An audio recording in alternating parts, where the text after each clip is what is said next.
কিভাবে প্রাইভেট কারের সামনের চাকার অ্যাক্সেল খুলবেন। এইখানে এই ভিডিওতে কিছু ধারণা দেওয়া হয়েছে।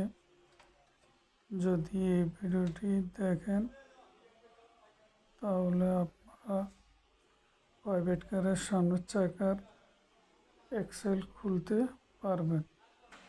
যারা বিশেষ করে নতুন মেকানিকের কাজ শিখছেন, এই ভিডিওটি তাদের জন্য।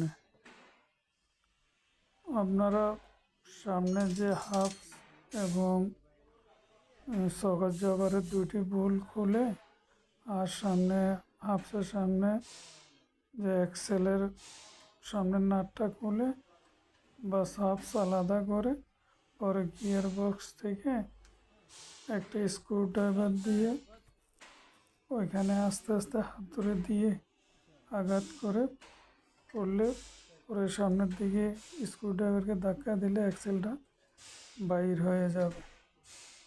এভাবে ইনশাল্লাহ আপনারা যারা নতুন মেকানিক আছেন, যদি আমার অটোমো মেকানিক বাংলা চ্যানেল দেখেন, অনেক কাজ শিখতে পারবেন। সাথে থাকেন। আসসালামু আলাইকুম।